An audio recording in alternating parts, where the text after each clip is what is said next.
Good morning sir. Good morning. मैं comment section के कुछ क्वेश्चंस ले रहा हूँ। सर, आईवीएफ प्रोसेसिंग में कितने दिन का टाइम लगता है? आईवीएफ प्रोसेस का जो टाइमिंग का जहाँ तक बात है तो ये क्वेश्चन बहुत इम्पॉर्टेंट है। और आईवीएफ केवल डे 2 से लेके एग पिकअप और ईटी, एक्चुअल आईवीएफ तो इतने टाइम ही लगता है, पर इसके पहले जो है उसमें एक असेसमेंट होता है। भाई ये बहुत इम्पॉर्टेंट है, असेसमेंट साइकिल। यहाँ से डे 2 से एम्ब्रियो ट्रांसफ़र तक 15 से 16 दिन लगते हैं। फिर आप घर जा सकते हैं और घर में भी प्रेगनेंसी टेस्ट करा सकते हो। तो कुल मिला के यदि आप आईवीएफ में पूछोगे तो 15 से 16 दिन लगते हैं मोस्टली, खासकर उनका जिनका कि एएमएच अच्छा हो, उम्र कम हो, जिसमें डबल स्टिमुलेशन की ज़रूरत ना पड़े। यदि ये फ्रीज ऑल में जाते हैं तो ये 14-15 दिन में ही फ्री होते हैं, क्योंकि इसमें हम फ्रीज कर लेते हैं। सर, हिस्टोस्कोपी पीरियड के कितने दिन बाद करानी चाहिए? डिपेंड करता है, आप 7वें-8वें दिन के बाद से कभी भी करा सकते हैं। बेहतर ये होता है कि एक्चुअल आईवीएफ के ट्रीटमेंट के पहले ये चीज़ हो जाए। यदि सीमन में पस सेल है तो क्या आईवीएफ हो सकता है? सीमेन में पस सेल्स होना नहीं होना डायग्नोसिस करना बहुत इंपॉर्टेंट है, क्योंकि पस सेल्स और इमेच्योर स्पर्म सेल को डिफरेंशिएट करने के लिए एक स्टेनिंग की ज़रूरत पड़ती है, वो जो सब लैब में नहीं होती। उसके कारण कई बार इमेच्योर स्पर्म सेल को पस सेल का नाम दे दिया जाता है। उससे मेल बहुत ज़्यादा परेशान हो जाते हैं। ट्रीटमेंट लेने के बाद भी वो पस सेल जाते नहीं हैं, क्योंकि वो एक्चुअल पस सेल्स हैं ही नहीं। सर, एम्ब्रियो ग्लू क्या होता है, इसके बारे में वीडियो बनाइए। एम्ब्रियो ग्लू का वीडियो मैं बना सकता हूं, पर ऐसा कोई बहुत ज़्यादा एविडेंस बेस्ड नहीं है। विट्रोलाइफ का एक कंपनी का एक हाइलुरोनॉन करके एक साथ में डालते हैं ताकि उसकी विस्कोसिटी बढ़ जाए, पर उससे प्रेगनेंसी रेट बढ़ जाएगी, बहुत अच्छा हो जाएगा, ऐसा बहुत ज़्यादा एविडेंस बेस्ड नहीं है। परिवार नियोजन किए 4 साल हो गया है, अभी आगे क्या बच्चा हो सकता है? परिवार नियोजन का जो ऑपरेशन है वो लेप्रोस्कोपी, यदि 4 साल का हो गया है तो आप ऑपरेशन को खुलवा सकते हैं।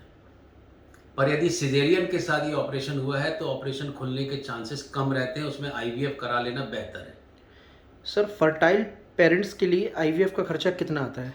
आप फर्टाइल बोले चाहे इनफर्टाइल बोले, बट खर्चा दोनों में सेम आता है। खर्च का एक वीडियो मैं बना चुका हूँ, एक शॉर्ट वीडियो, वो आप देख लीजिएगा और उसके हिसाब से आप अपना डिसाइड कर सकते हैं। पीसीओएस और पीसीओडी के बारे में बताइए। पीसीओएस और पीसीओडी दोनों एक ही चीज़ हैं, और पीसीओएस और पीसीओडी में मेन जो रीज़न होता है होने का, नॉर्मली एक अंडा निकलने के लिए 1000 अंडों की रेस होती है और उसमें एक का सिलेक्शन होता है। जब इसमें विकृति आती है सिलेक्शन प्रोसेस में, तो बहुत सारे अंडे सिलेक्ट हो जाते हैं, बहुत को बोलते हैं पॉली। और जब ये थोड़े बड़े हो जाते हैं तो उसमें थोड़ा पानी इकट्ठा हो जाता है। उस पानी इकट्ठे वाले फॉलिकल को बोलते हैं सिस्ट, और ओवरी को बोलते हैं ओवरी, इसलिए इसको पॉलीसिस्टिक ओवरी बोलते हैं, या पॉलीसिस्टिक ओवेरियन डिजीज़। यदि साथ में एमिनोरिया या पीरियड का डिस्टर्बेंस हो और हाइपर एंड्रोजनिज्म हो, मतलब मेल हेयर ग्रोथ ज़्यादा टाइप का हो।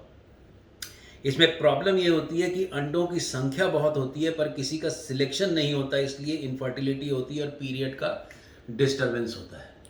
सर, एएमएच 0.02 है लेकिन पीरियड रेगुलर है, क्या आईवीएफ ट्राई कर सकते हैं खुद के अंडे से?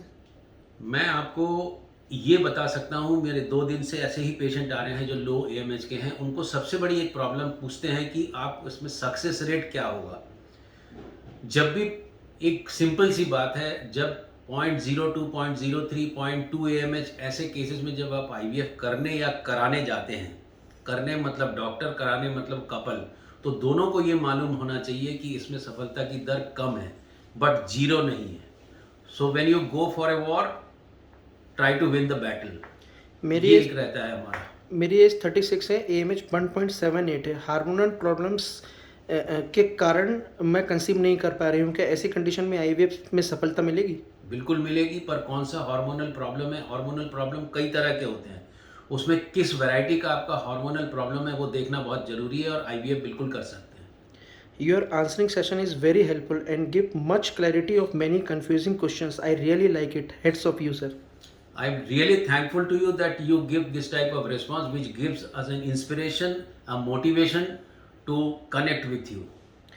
Doctor, we want to meet you. Please give me your phone number and address. We are from Mumbai. I will be giving this address and all flight connection and rail connection. Mr. Devendra will make us video with India's map where we are locating, how you can reach me very soon. Doctor, is it safe to transfer ET under general anesthesia? Does it affect embryo? It doesn't affect embryo because very few time, not a very frequently, few females they are scared about to transfer, whether it might be painful or so they are so scared that we need some anesthesia, so we do it under propofol. Any fertility courses for DGO? There is no fertility courses. We are having training sessions. You can talk to my daughter Ishani. She might be regularly taking abhi now two kids from life sciences students. They are under a training. Thank you very much सबको सुनने के लिए और जुड़ने के लिए बहुत बहुत धन्यवाद। और आपका ये इस तरह के कमेंट्स और इस तरह का आपका जो कनेक्शन है वो हमको बहुत मोटिवेट करता है, इंस्पिरेशन देता है। आप इस चैनल को सब्सक्राइब करके रखें, आप इसको शेयर करें ताकि दूसरे लोगों को भी पता चले। Thank you very much for listening.